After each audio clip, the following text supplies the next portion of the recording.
Merci. Je vous propose de rentrer tout de suite dans le vif du sujet et évidemment de vous présenter et de présenter à la fois Sorélie et Sphère Publique. Caroline, si vous en êtes d'accord, je vous laisse débuter cette présentation. Bonsoir, merci pour votre patience et de tenir jusqu'à 4h30 dans ce cagnard. Alors en quelques mots, donc je suis fondatrice d'une agence de conseil en concertation qui s'appelle Sphère Publique. Sphère Publique offre des services tout à fait classiques d'organisation de concertation, d'animation et de restitution de la concertation pour qu'elle soit utile. Elle a quelques spécificités. En fait, on a une expertise en formation auprès des équipes nouvelles ou pour également restructurer des départements concertation en interne à des entreprises.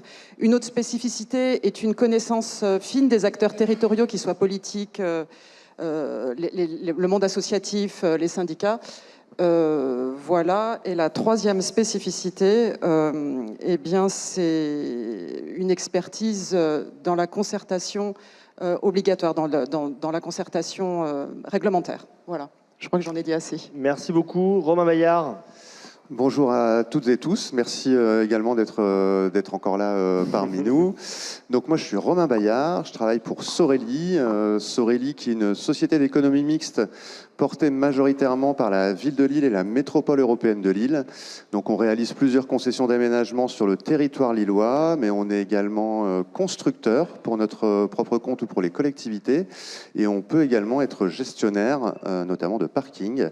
Donc on œuvre dans la plupart des outils de la production urbaine. Et je vais vous parler plus particulièrement aujourd'hui du coup de ce quartier de Fives-Caille. Et c'est un projet urbain de plus de 25 hectares. C'est une friche industrielle qu'on peut apercevoir. Une friche industrielle qu'on a aujourd'hui en concession d'aménagement qui est destinée à accueillir un programme mixte de développement économique, d'équipement et de logement sur lequel on travaille sur une concession depuis 2012 maintenant. Et sur ce projet, on est dans une démarche de labellisation écoquartier avec des engagements forts, évidemment en matière de politique environnementale, mais aussi de concertation. Et je dois le signaler ici, avec un engagement très fort des collectivités, puisque on est entre professionnels de l'aménagement ici, sur un bilan d'aménagement de 160 millions d'euros. On a 110 millions d'euros de participation des collectivités. Merci pour cette introduction. Comme je vous le disais, on va rentrer tout de suite dans le vif du sujet. Vous le savez, vous, ici, aménageurs, professionnels de l'immobilier, la concertation est devenue un enjeu central des projets d'aménagement. C'est plus désormais perçu comme une obligation réglementaire, mais c'est désormais partie prenante pour sécuriser les opérations. Je vais commencer par une question toujours un peu ouverte, parfois un peu simple ou poil à gratter, mais la concertation, est-ce que c'est devenu aujourd'hui une impérieuse nécessité ou un simple passage obligé? Caroline? Alors, je pense qu'en fait, vous posez la question de l'utilité de la concertation. Mais je vais quand même répondre à votre question. Est-ce que c'est un passage obligé? Ben oui, parfois c'est un passage obligé. En fait, pour un certain nombre de projets qui sont dans le cadre du Code de l'environnement, comme vous le savez, les projets d'infrastructure, les projets autant de tant de millions d'euros, on est obligé de faire de la concertation en France. Et là, tout ça est encadré par une organisation indépendante de la République, une autorité indépendante de la République, qui s'appelle la CNDP, et que vous devez connaître, et qui donc garantit la bonne participation du public, sa bonne information, que ce soit une information sincère, claire et transparente, et qui garantit également la restitution de la concertation, et que le porteur projet, il n'est pas obligé de suivre les recommandations de la CNDP, mais il est au moins obligé d'y répondre à la concertation, à ce qui s'est passé dans la concertation. Donc oui, c'est un passage obligé, mais ce qu'on peut voir de plus en plus, et je pense que vous serez d'accord avec mon constat, c'est que de plus en plus c'est un choix. Je vais vous donner un exemple d'un développeur énergétique qui a 6 projets en parallèle, soit de production d'hydrogène, soit de fabrication de carburant vert pour les avions. 6 projets en parallèle, ça veut dire 6 équipes. Ces 6 projets ont été soumis à concertation réglementaire CNDP, ce qui est quand même une forme de catastrophe quand on a une hostilité a priori à ce qui doit être fait de manière réglementaire. Le résultat, c'est que les 6 concertations ont été faites. niveau. Les 6 concertations ont été faites et ce développeur énergétique, en fait, défend maintenant la concertation pour 2 raisons. La première raison, c'est que quand on interroge des riverains, quand on interroge des associations ou des relais d'opinion, on voit des choses, ces personnes voient des choses que le porteur de projet, en toute bonne foi, ne voit pas parce qu'il n'a pas la même focale. Donc ça, c'est la première chose. Et la deuxième chose, c'est qu'une concertation bien menée, concertation préalable et concertation dans le temps, ça fait gagner du temps en réalité. Parce qu'aucune naïveté, bien sûr qu'on n'évitera pas les recours, il y a toujours des problèmes d'acceptabilité. Mais quand un dialogue est noué de manière sincère, dès le début du projet et dans la continuité du projet, on peut espérer que les choses se passent mieux. Donc votre question, c'était est-ce que c'est une obligation ? Passage obligé ou impérieuse nécessité, et je pense que c'est un peu les deux. Mais dans les 2 cas, c'est utile. Voilà. Dans les 2 cas, c'est utile. Et vous, Romain, comment vous... Passage obligé, impérieuse nécessité ou les 2 ? Alors, je vais malheureusement radoter, puisqu'il y a effectivement les 2, on l'a vu avec les obligations réglementaires, mais ça peut également être un véritable choix. Et je pense qu'on va le voir après, c'est celui que nous avons fait, nous, Sorélie, sur la plupart de nos projets urbains, et particulièrement celui de Fifcaille.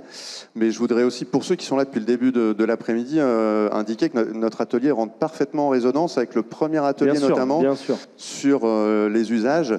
Et on a entendu énormément de choses intéressantes. Je ne sais pas si ces intervenants sont encore parmi nous, mais en tout cas, on s'inscrit pleinement en complémentarité avec ce qui a été avancé en début d'après-midi. Et il est très probable que dans les travaux de concertation qui sont réalisés, ça aboutisse à des nouveaux usages ou à une évolution des usages. Caroline, vous qui êtes finalement travaillé sur des concertations depuis désormais une dizaine d'années, comment vous avez vu évoluer les pratiques, les attentes des citoyens ont-elles changé, les élus abordent-ils les choses différemment, est-ce qu'il y a de nouveaux outils? J'aimerais vous entendre sur ce point-là. Alors, sur les attentes des citoyens, peut-être qu'on pense tous la même chose.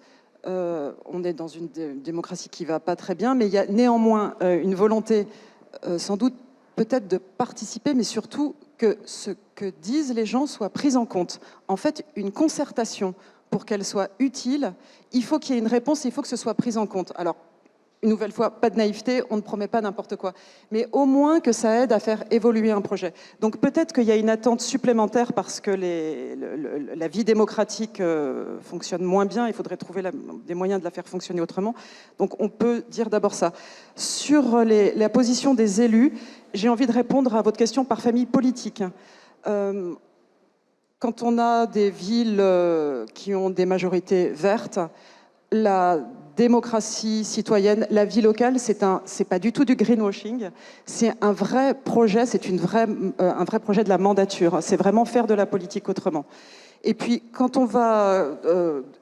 après, les autres partis, en fait, peuvent utiliser la concertation quand c'est obligatoire, mais c'est aussi, et ça je parle plus d'étiquette politique, ça peut être quand on veut faire un projet. Par exemple, en ce moment, il y a une commune dans l'ouest parisien qui souhaite redynamiser la vie locale. Il y a des relais locaux, mais en fait, la vie locale s'est appauvrie depuis 20 ans, peut-être parce que les gens qui dirigent l'association ont vieilli ou que sais-je encore.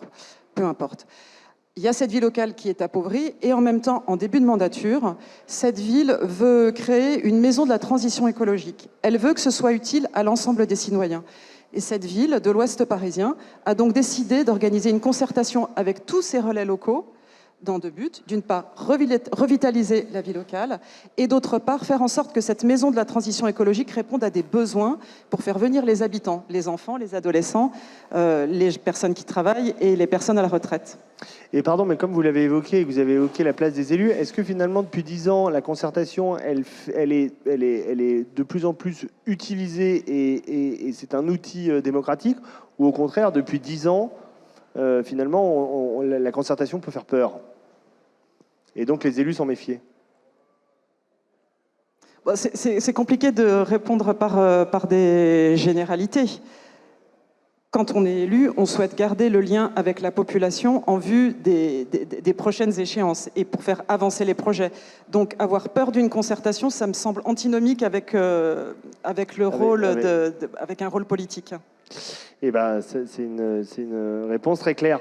Romain, je serais ravi que vous puissiez nous présenter la manière dont s'est déroulée la concertation sur votre projet que j'ai mal prononcé, donc FIVCAL. Toujours pas, mais c'est Alors, pas grave. je vous laisse le prononcer à ma place. C'est FIVCAI. FIVCAI. Du nom d'un des anciens dirigeants de l'usine qui s'appelait Jean-François Caille. Et Moi, je ne vais pas faire l'histoire de l'usine ici, même si ça serait passionnant, mais un des premiers dirigeants de l'usine qui a éclos en 1870.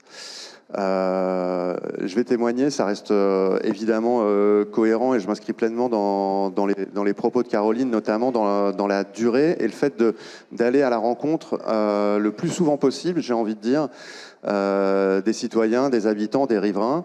Et je vais illustrer mon propos avec, en toute humilité, ce qu'on fait, nous, de manière générale, sur nos concessions d'aménagement, mais particulièrement sur FIVCAI, puisque, en fait, c'est une brique à part entière du projet, la concertation.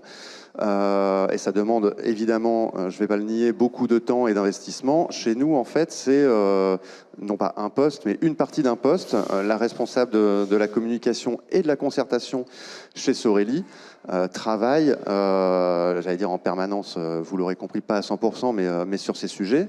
Et c'est des sujets qu'on travaille évidemment en partenariat étroit avec les collectivités, et là, en l'occurrence, avec la ville de Lille et avec la métropole européenne de Lille. Et pour s'inscrire dans ce temps long, nous, je le disais, on est sur cette concession d'aménagement depuis 2012. Ça fait 14 ans, presque 15 années maintenant.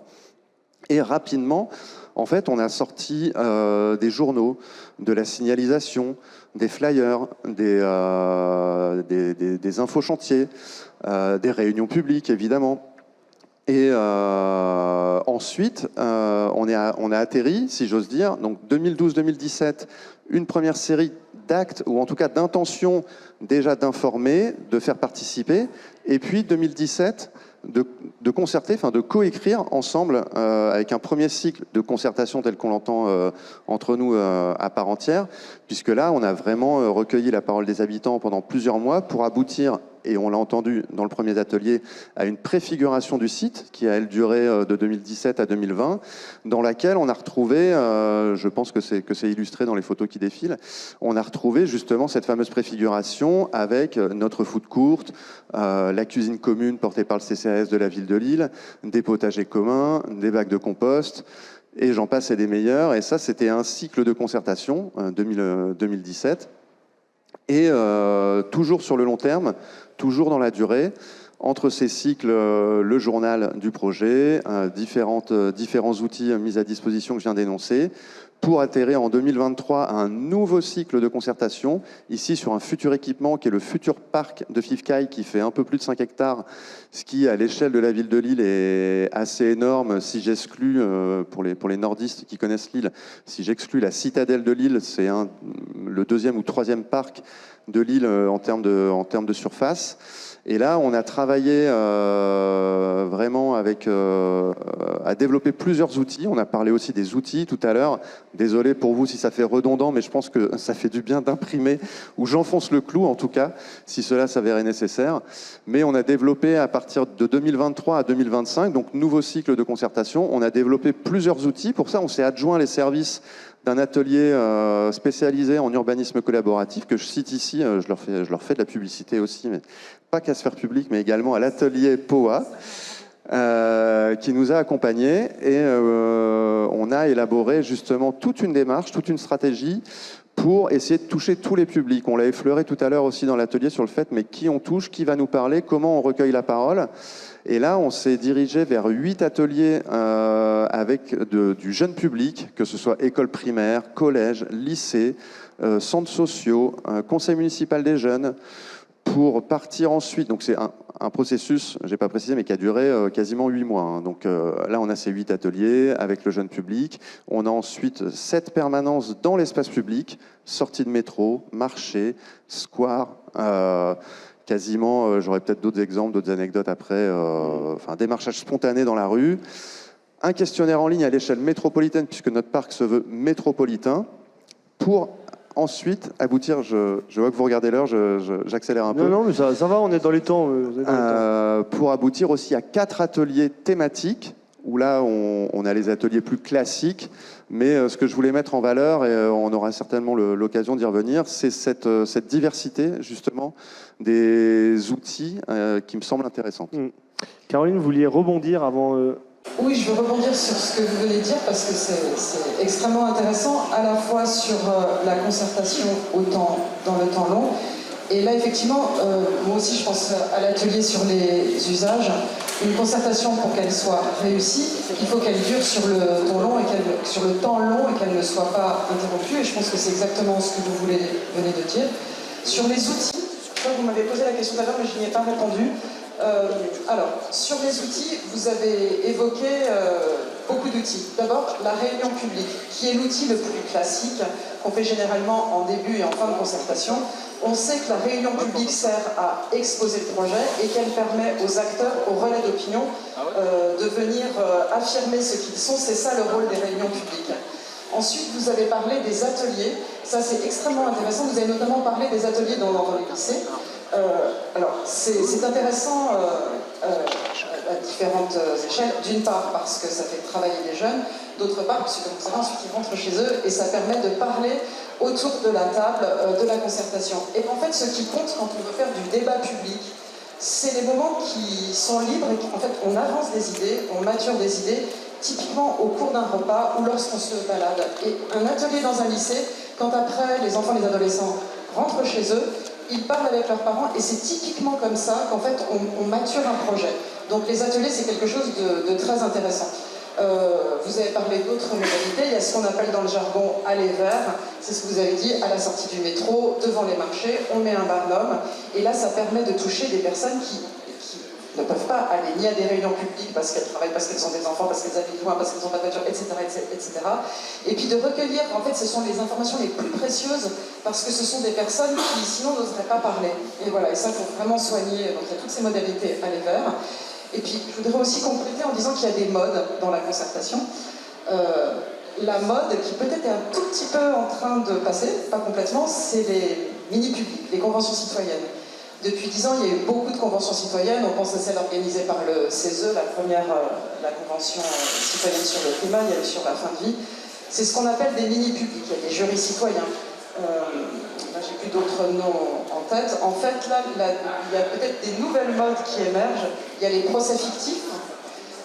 Et puis l'autre mode, appelons ça comme ça, c'est de donner la parole aux vivants non humains.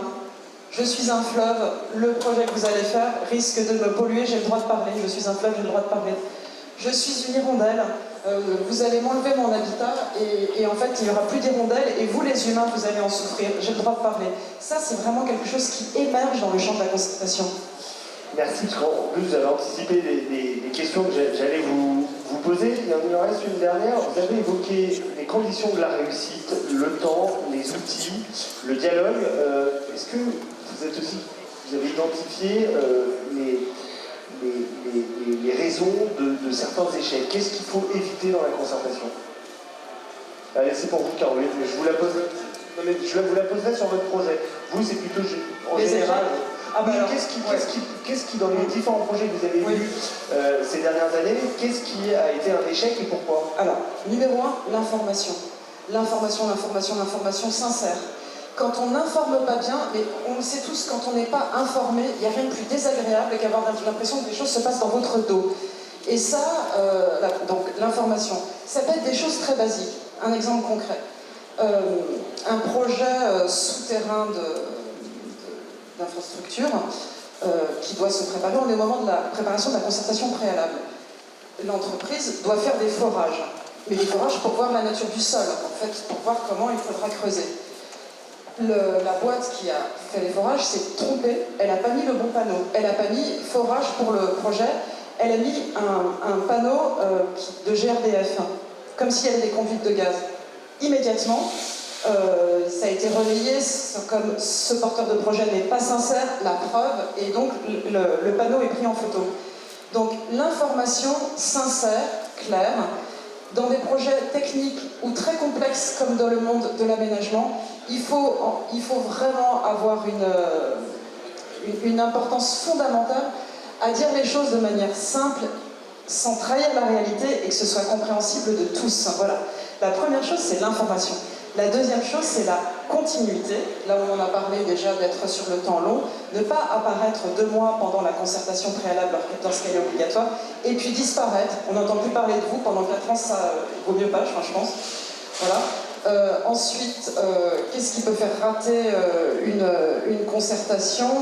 C'est de ne pas utiliser la multiplicité des outils qui existent. On a parlé des outils physiques, il y a évidemment les plateformes numériques. Maintenant, tous les projets on peut parler, il y a des plateformes, on peut poser des questions, où le porteur de projet répond. Il faut multiplier les manières de toucher la population, et surtout, ce qui fait rater une concertation, c'est quand on a l'impression qu'on s'est moqué de vous. Quand vous avez pris votre temps, que vous avez été là à des réunions, et puis finalement, ça n'a rien changé. Ça, c'est pire que tout. Ça, il faut éviter. Merci beaucoup, c'est extrêmement clair. Et finalement, Romain, je vais vous poser des questions assez identiques. Vous, sur ce projet, quelles ont été les principales réussites? Et est-ce que peut-être qu'il y a eu aussi un échec, quelque chose qui aurait pu être fait différemment, mieux, avec peut-être un meilleur outil? Je veux bien vous entendre sur les réussites et peut-être échecs s'il y en a eu un.